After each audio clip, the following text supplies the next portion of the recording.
Hello and welcome to the Moonshine Jesus Show. Today, we'll be talking about the movie Deadpool and Wolverine. And as always, I am joined by my good friend, Caleb. How are you doing today, Caleb? I'm doing wonderful, Mark. I can't wait to talk about Deadpool and Wolverine. Oh, me too, man. Me too. First, we got to do a little housekeeping. Make sure people Yes. know that we are sponsored by progressivechristianity.org. As I say, it's a great place for all of your progressive Christian needs and resources. We encourage you to go check that out. Always make sure you're following the Moonshine Jesus Show on Facebook and have it signed up on any places that you get your podcasts from. And the most probably important announcement that we need to do every time is to make sure you understand we delight in spoiling movies and TV shows, and it will happen. It will happen today. I promise you, we will be spoiling it. So if you haven't seen Deadpool and Wolverine and you have an aversion to spoilers, just bookmark this and come back after you get a chance to see it. And I guess the last piece of business is, hey, we need drinks. We need some adult beverages to have this conversation. I'm curious what direction you went in with this, Caleb. Okay, so I was looking online, and Aviation Gin had come up with cocktails for Deadpool and Wolverine. Aviation Gin, which is owned by Ryan Reynolds, so it's not surprising they decided to do that. Oh, I didn't even know that piece of it. So that makes sense. Okay, I've got it. Okay, so I've got a Deadpool Negroni. So lovely. There it is. You can kind of say, oh, it's I like it. It's red, kind of the red purple in there. Yeah. So so it's Campari Aviation Gin, of course, and vermouth. So I like a vodka Negroni, but a Negroni is nice. Yeah, I know neither one of us really are crazy about gin, but I've got some gin today. Yeah, very nice. Well, How about you?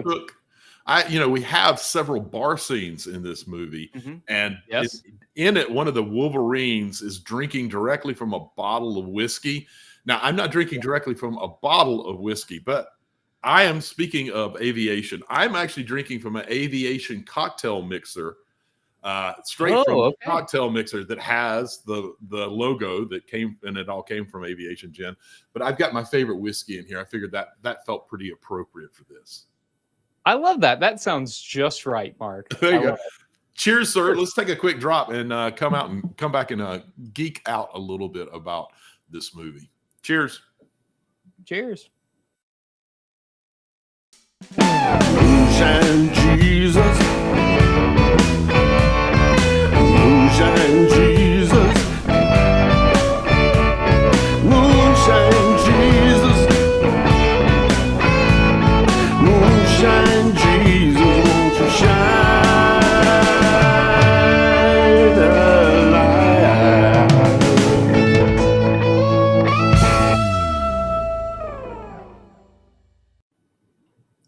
Welcome back to the Moonshine Jesus Show, where today we're talking about Deadpool and Wolverine. And as Mark said, we will have spoilers and we have to geek out about this movie. And so this is kind of a Deadpool meets the multiverse movie. And it's a lot of fun, I think. Mark, obviously the biggest challenge is given away in the name, and that is Wolverine is in the movie, and Wolverine died in Logan.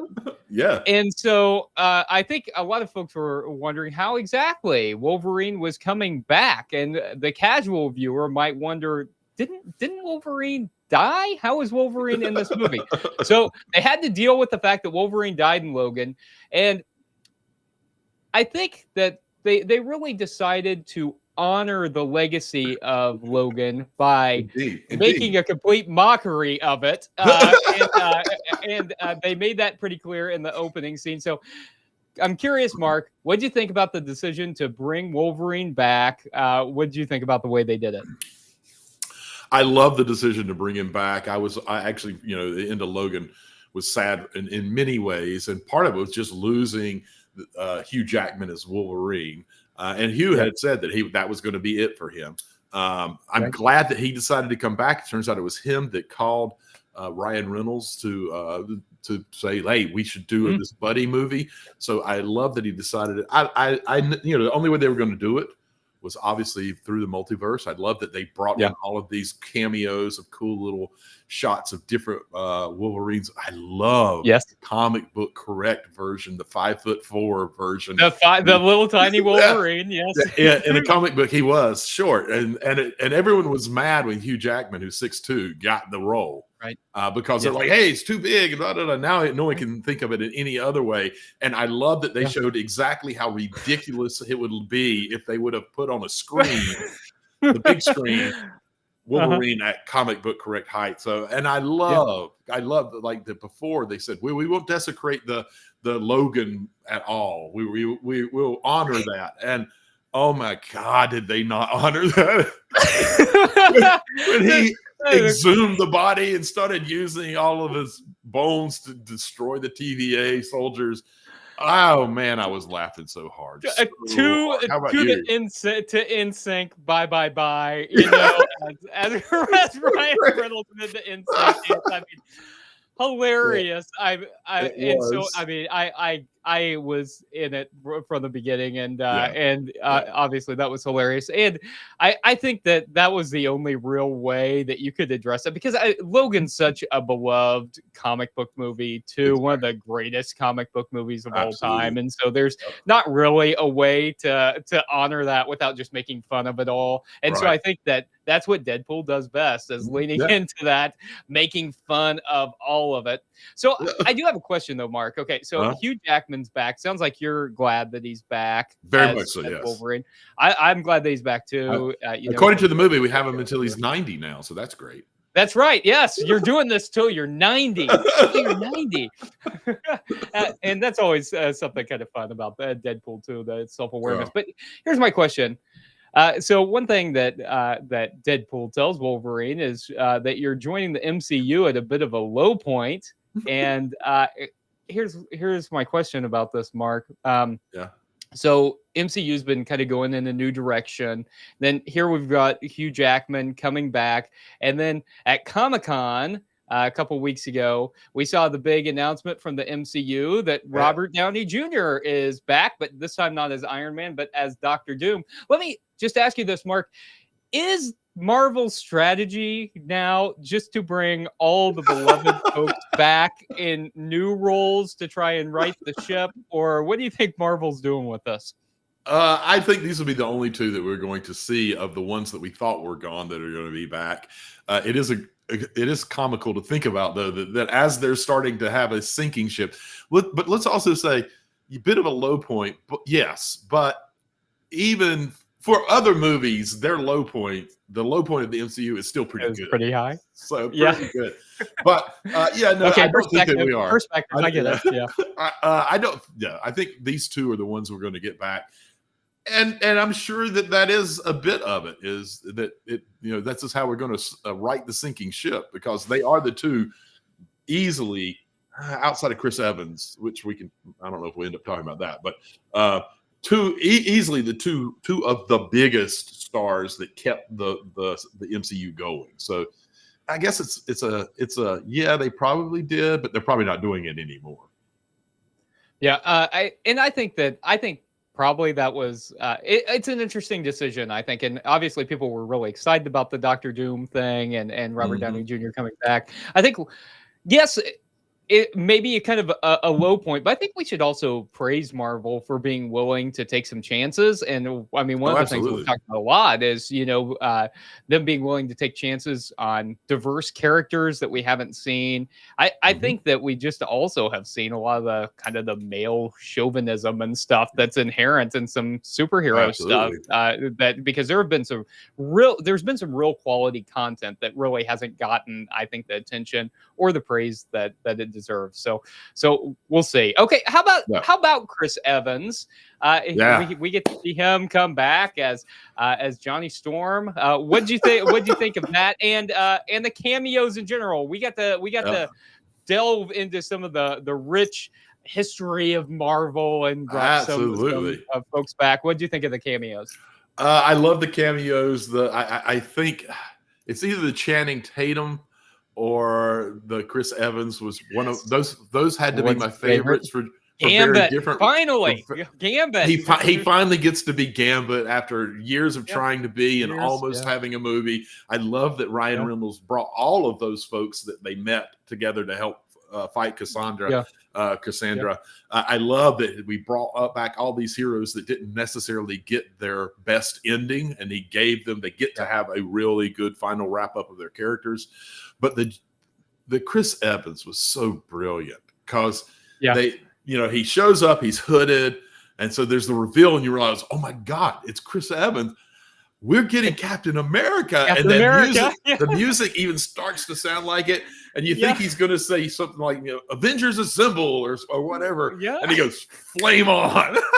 I laughed so hard. Everyone just the theater cracked up. Yeah, the whole theater burst into laughter. It was great. It was great. It was fantastic. Sorry, a little pun there. Fantastic Four pun. But I liked all of them. I loved Henry Cavill coming in as one of the Wolverines in a different timeline. That was fun. Yes. He looked great. Yeah. He looked great as Wolverine too. As Wolverine. Yeah, he did. Yeah. He really He's did.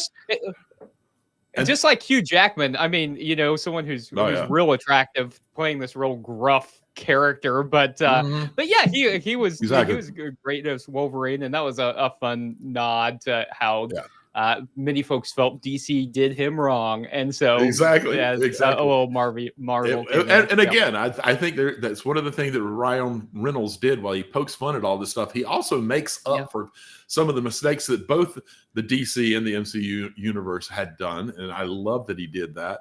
And then, of course, near the end of the movie, the scene with all of the Deadpools was fantastic. That was so much fun. And the two kid ones, the baby one and the kid one, were his kids. Yeah. And really? Yeah, and Lady Deadpool was his wife. Yeah. So that was just fun that he had the whole family involved in it. So that was a lot of fun. And then there were other, like the cowboy was all right. He was the cowboy. The floating head was a famous person too. I forgot who it is now. I think it was someone from Doom Patrol. The guy I just blanked on his name. The person that plays the robot. Brendan Fraser. Brendan Fraser did the voice because he got wrong. That's another one. Who got wrong. Yep. Who got done wrong. He was supposed to be Firefly in the Batgirl movie, and he didn't even finish the movie. Yeah, so good point. Yeah, righting all the wrongs. I really appreciated that. Yeah, go ahead. I thought it was fun to see X-23 back too. From that was fun. That the girl who was grown up, and I thought that was fun, and who was kind of the emotional heart of that movie, and so it was fun to see her and Hugh Jackman back together again. I thought that was fun, and so cameos I thought great, helped make the movie, and really utilize the multiverse in a fun way. Speaking of which, I think. First of all, one, that you were right in your prediction, Mark, that we're going to see TVA come. We're going to see the multiverse used in some interesting ways. But they didn't really do much to clean up the multiverse in this. Yeah. Maybe the waters got muddied even a little further. Tell me, what do you think of Marvel leaning more fully into the multiverse? Good idea? Bad idea? What do you think? We're still in the midst of this multiverse saga. Yeah. I mean, they had no choice because they've set up this saga and it's based on comic books that are out there. And so they've got to play it out a little bit. I think it's getting a little old, and that's hard for me to say because I love the concept. I love how much that allows them to play with things, but it's becoming a little too easy to bring people back. So it doesn't feel like there's as much risk when someone almost gets killed or is going to be, what ended in some way. It doesn't feel like it's quite the risk because of the way that they've handled it. So I'm a little disappointed about that, but I get that they don't have any choice right now. I sure hope that at some point Loki decides to end up pulling many of those universes together and that maybe we have a smaller amount of universes. I think we're going to see some of that based on comic book stuff, but I'm ready for it to happen. I think How about I you? think you're right. I think it's time for it to happen. I think this whole saga has been a little confusing for folks, and Yeah. the movies have been varying quality, and so I think that it's kind of confusing for folks who aren't super into Yeah. super I can't MCU. imagine watching this movie without all the background. I think it had been just completely confusing if you didn't understand. So, I mean, every 2 minutes there was some kind of a joke that could be considered an inside joke, you know? That's right. Yeah, and I think that the fact that we've got multiverses kind of everywhere is another thing that makes it feel like too much. I think if only Marvel were doing it, Yeah, maybe that's it would fair. feel differently. Yeah. But I think the fact that we're getting multiverses everywhere is like, okay, can we just tell a story without having to keep track of all these Yeah. different Earths? I think So that's a great I kind point. of agree. I would like it to get wrapped up a little bit. One other question I want to make sure I ask you, Mark. So Yeah. this is Deadpool number 3. This Yes. is third Deadpool. So I'm curious, how do you think it compares to the other Deadpool movies? I'm not sure that there ever be a Deadpool movie that can compare to the first one. It was just so brilliant, so funny. It had more of a storyline than this one did, in my opinion. This is a pretty thin storyline. It was a fine storyline, though. I didn't have any problem with it. I wouldn't have minded it being a little more involved and complex, but it was enough to convey, to allow everything else to move along and hang all of the jokes on and all of the kind of fixing and inside jabs. I like that. But so I'd put this one as number 2. The second Deadpool was great. It was fun, but it wasn't. It doesn't stand out in my mind very much. Yeah. And there's things from the first, that we're always going to think about, even from the opening of him sitting on the side of the bridge. Right. This one was good. I really loved it. It was not quite as good as one for me, but it was great. It was really pure entertainment. I think one of the things that this one, and I talk about this every now and then, sometimes it's okay for a movie just to be entertaining. It doesn't have to be high art. And this was, if it was anything, this was entertaining. It was entertaining. Minute after minute, right? Yes. Oh, 100% agree. 100% agree. So what about you? I think this one's my favorite. I agree that maybe the quality's not as good. I think the storytelling again isn't quite as good. But I just think the fun of seeing Ryan Reynolds and Hugh Jackman together was so just 2 hours of pure enjoyment for me. I just loved seeing it and seeing them go on an adventure together. So I thought for me, this is Deadpool that I really like to watch. So hey, I would love to sit here and geek out even more about all of this stuff. But we do need to talk about theology and politics of this. Absolutely. So why don't we take a quick break and come back and talk about theology and politics?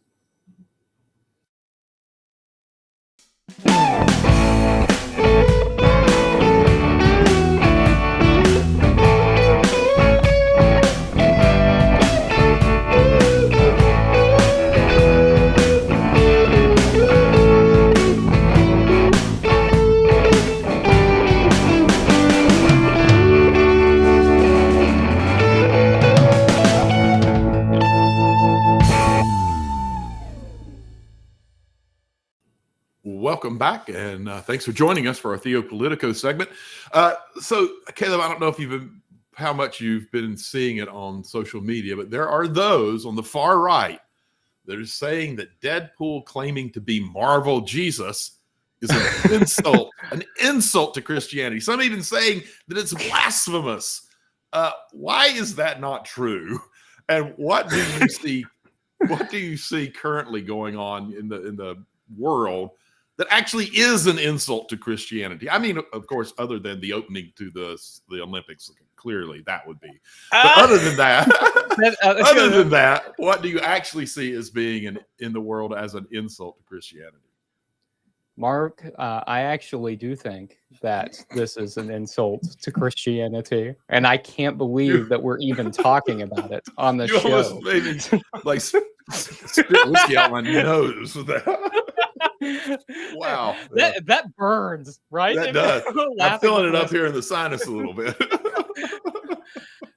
So, I mean, obviously, hilarious that he's to consider himself Marvel Yeah. Jesus and bringing back the franchise and things like that. And so, yeah, not an insult to Christianity. I think Christians who get offended by that kind of stuff are focusing on the wrong kinds of things. And the Bible tells us that. It's like when we read the prophets and we see God portrayed as saying that, it's not dedicated, solemn, somber worship that I want. It is justice. It is, concern for those on the margins. And Yeah. the far right, I think, is actually acting in ways that are reprehensible to the teachings of Jesus, because at the moment they're advocating for a political candidate in the United States who aims to further strip away the rights of folks, especially those who are living on the margins, and clearly doesn't embody any kinds of Christian values, is antithetical to the teachings of Jesus. And so I think that's what we as Christians ought to be offended about, not jokes in a Marvel movie. How about the opening ceremonies to the Olympics with even doing anything about Christianity? Well, see, that's also a great example of people who don't even understand their own religion, and who don't bother to know any kind of historical context. Like these are folks who didn't even bother to look and see what was actually happening going on, in the Olympics, because if they had actually even looked, they would have seen, oh, okay, that's clearly not the Last Supper. Instead, they took a freeze frame that kind of cut looked out like a whole bunch of people.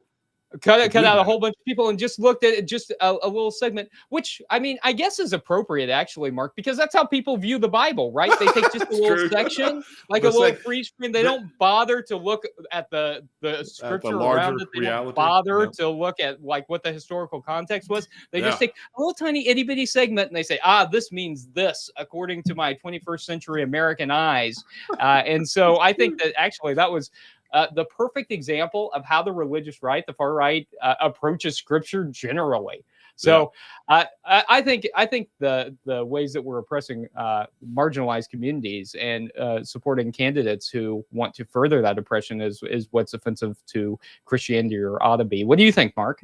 No, I completely agree, and I think it's another step horrible. If you want to talk about blasphemous, is that they do it and then try to say it is what God wants, which is actual blasphemy as far as I'm concerned. And so, it's making choices and backing policies that further marginalize people rather than help people be integrated and become more equal and have the rights that everyone else has. That is certainly part of it. But then also saying that somehow that is what we should be doing as Christians, putting it into Jesus's mouth or into God's mouth. That is, I just think, is just so completely, it's despicable, man, and it's wrong. But so you started touching on this. I'm going to jump to another question that I wasn't sure we were going to get to. I'm going to go ahead and ask this. So as I was saying, social media is full of posts and videos of Christians sort of, I'm going to call it sad bragging about how they walked out of the movie because it insulted their faith or was too crude to endure. What is? It was rated R. I know. What did they expect? What did they? Yeah. But what is it about some versions of Christianity that teaches people to be that, I don't know, delicate? And why is it so attractive to them?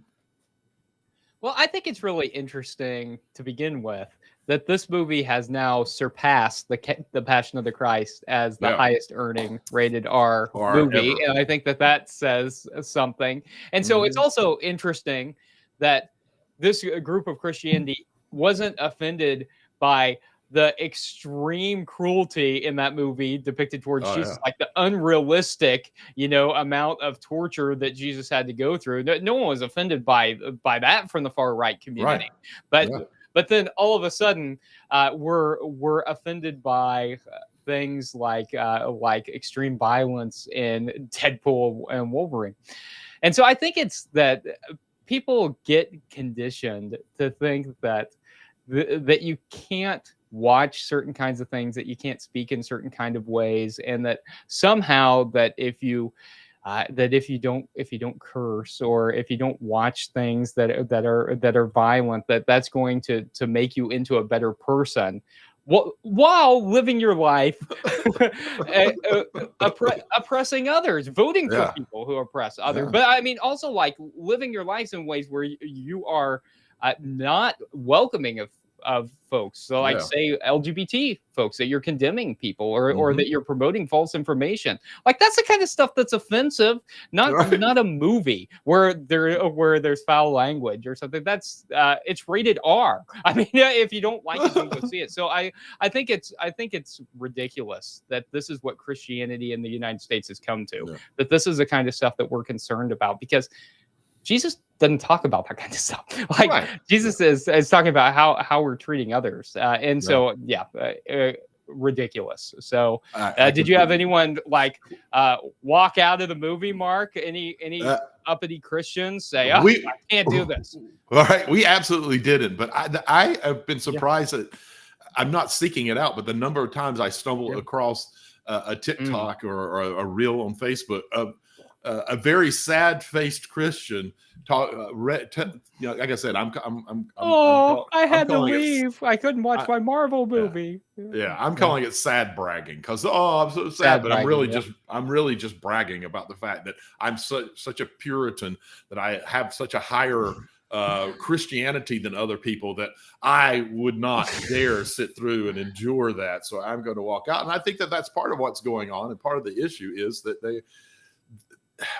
a lot of times what we see out of very extremist right Christianity is the need to feel superior to people, whether it's LGBT folks, whether it's men being superior over women, or in this case, just being superior over other Christians who would, how dare they sit through something like that?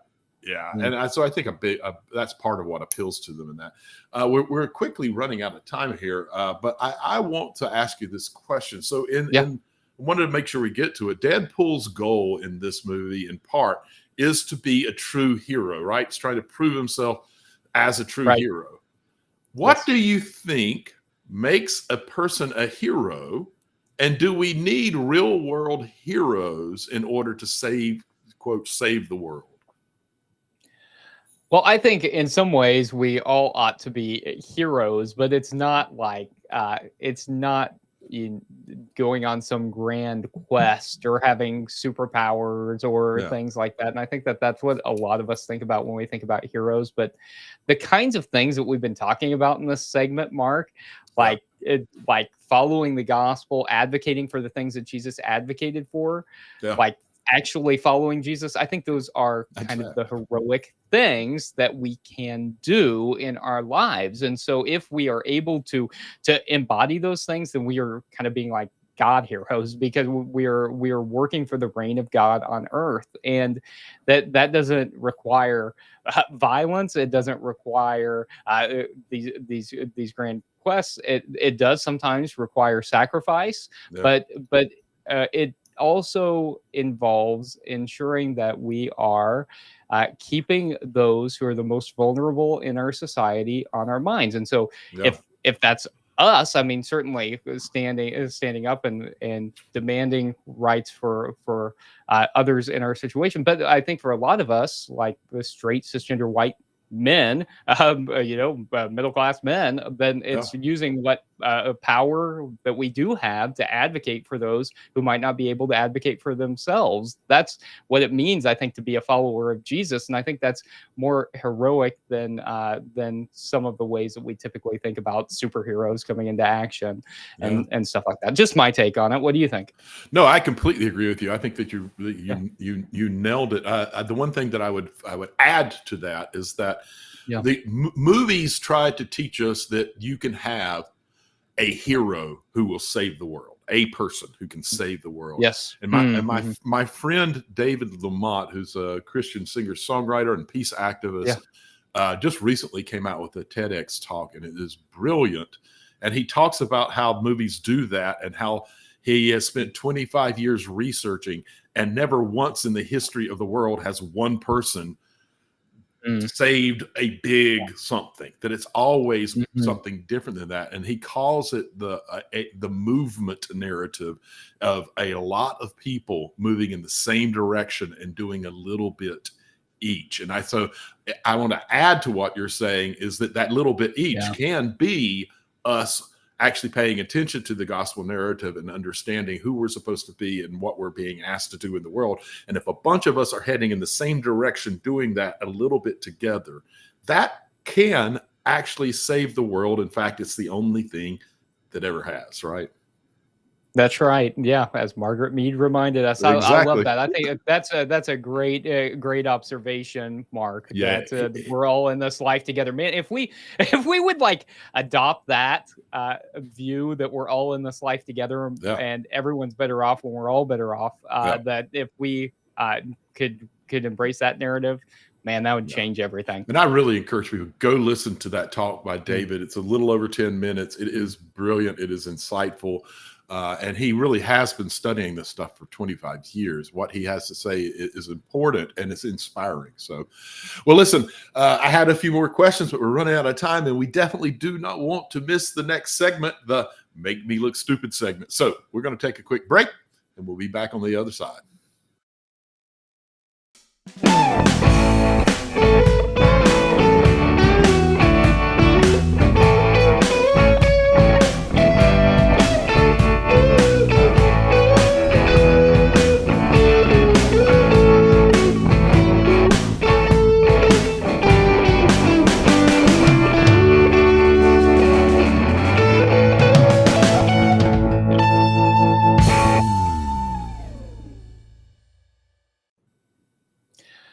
Welcome back to the Moonshine Jesus Show. We're entering our final segment, the Make Me Look Stupid segment, where we might try to make our co-hosts look stupid. We might ask a question that we're genuinely wondering about, or we might try to make a prediction for the future. So, Mark, today I will be a benevolent co-host. And I'll let you go first. Lovely. So you All right. ask the first question.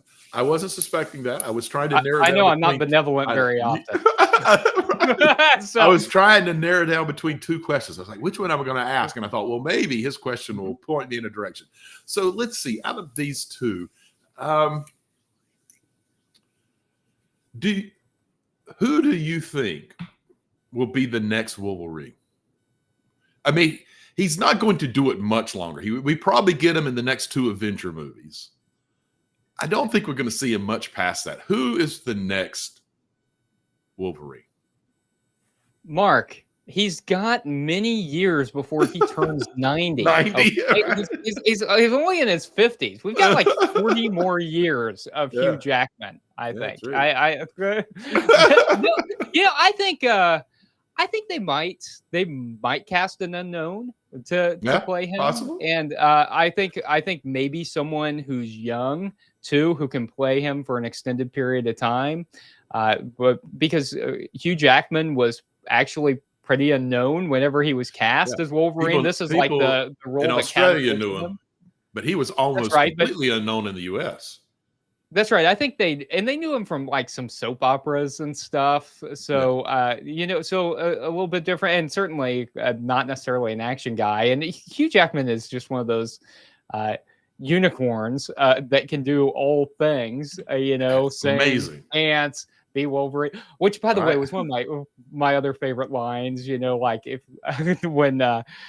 you don't do what he says, he'll sing the final act from Music Man from him, his recent novel. But and he probably does know it by heart. I'm sure he does. He gets done on the spot. So I think it might be someone who's unknown and younger. And I think you're right. I think we're going to get Hugh Jackman for a couple more movies because they did go through the whole effort of bringing him back. So I think we'll get him for a little bit. But I don't know. Do you have someone specific in mind? Mark? I was wondering to see if you were going to go to this particular place. I think they may have at least suggested who it will be.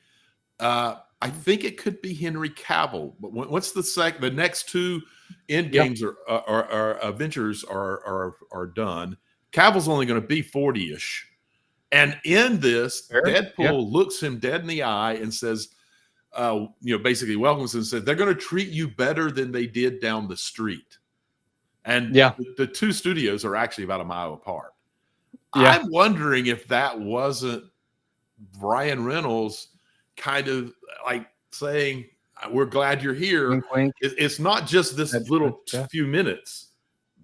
Why would you say they're going to treat you better than they did down the street? I wonder. I think it's possible that they already kind of have designs on him being the next Wolverine. He would be incredible at it. So I don't know. He would be incredible. He would be incredible, and he has been in a lot of roles that really should have been better than they were. Like, it wasn't his performance that limited the roles. It was primarily the movies and the writing. Everything from obviously his role as Superman, but also like the Man from U.N.C.L.E., where he was, he was great. A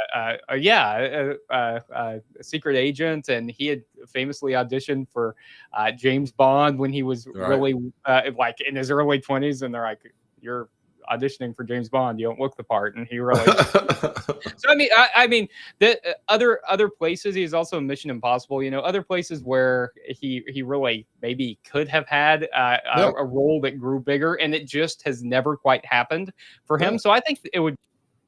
As Wolverine, I'd get behind that. I would too. I'm a little bit hopeful that might end up be where they end up going.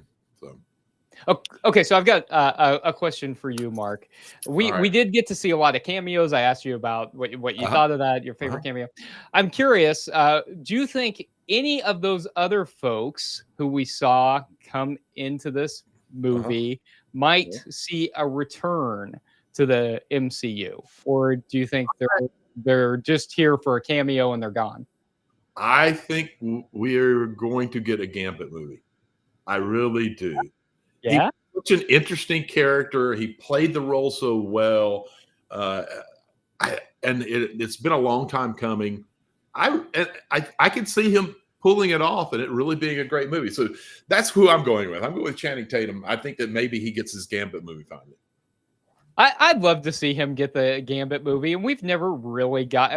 There was, I guess, one of the Wolverine movies. We got to see a short bit of Gambit, and it wasn't well received at all, and the movie was mediocre all around. And so, I would love to see him do that. I thought it was kind of fun to see Wesley Snipes come back as Blade. That was fun. I think it would be. I think it might be interesting to see him come back. And there's another Blade. There is a Blade coming out, and he was not cast in it, so I don't. He was not cast. Yeah, I don't think I would. I don't think he'll get his own movie, but I would love to see him come and be a part of the ensemble, whatever our next ensemble movie is. I think would be. I would love to see him. Yeah, I'd love to see him. Yeah. It was a very cool surprise when he stepped around that corner and we were like, "Oh!" It was fantastic. I loved it. I thought it was also kind of fun to see Elektra back. I mean, obviously a terrible movie, and it was also kind of fun to see her poke fun at Ben Affleck there. Ben Affleck, yeah. And I thought she was great in the role. I just thought it was a bad movie. That was bad movie. That's right. She is one of the kind of perfect actresses for Elektra, and really did the part as well as she could in a poorly edited and written movie. So. Yeah, and she really did a great job in this one, coming back in this one. I thought so too. I really enjoyed. I thought all of that small group that came back to kind of get the conclusion to their characters, particularly in the big fight scene where they were cutting constantly from one to the other. I thought they were all exceptional. It was really well done, and their characters really came to life in that fight scene. I thought it was amazing. Yep, I completely agree. So this has been a lot of fun, Mark. I love Deadpool Wolverine. A lot of fun to watch, a lot of fun to talk about. And I've got an idea for next week. Tell me what you think about us. So I was a huge fan of Batman the Animated Series when it was Okay. on in the early 90s. It was, in fact, I still watch it. Yeah. And yes, I mean, I watched it. It came out when I was 7 years old. I grew up watching it. It was an important part of my childhood, just like X-Men, but more so. And so Bruce Timm, who produced those original episodes, has Yeah. come back along with J.J. Abrams and Ooh. Matt Reeves, and they've created a new animated Batman series called Batman Caped Crusader, and it is Okay. more in line with kind of Matt Reeves, the Batman, so more into Batman's detective I love detective that. skills and all that. And so that is now on Amazon Prime, 10 episodes. What do you think about doing Batman Caped Crusader for next It week? sounds amazing. I'm a big J.J. Abrams fan, a big Batman fan. I've always been sorely disappointed that we don't get more detective Batman. So that sounds incredible. I'm in. That sounds fantastic. Okay, that's great, and it's been very well received. It was sitting at 100% on Rotten Tomatoes. I think it Wow. dropped to 98%, but it's been very well Yeah. received. And I think there are going to be some interesting things to talk about in that. That So sounds next week, sounds incredible. Batman Caped Crusader. So cool. Okay, cool, I'm ready for it. cool. Me too. I've actually already watched it, but I'm going to go back there and watch it again because, like I said, I'm a big nerd about that. I love it. I love it. So Love it. thank you all for joining us today, and we really appreciate all of you, and we also appreciate getting to watch such fun shows and getting to talk about it and really delve into the theology and politics. So hope you enjoy Batman Caped Crusader, and we'll see you next time on the Moonshine Jesus Show. Moonshine Jesus, the sky. Moonshine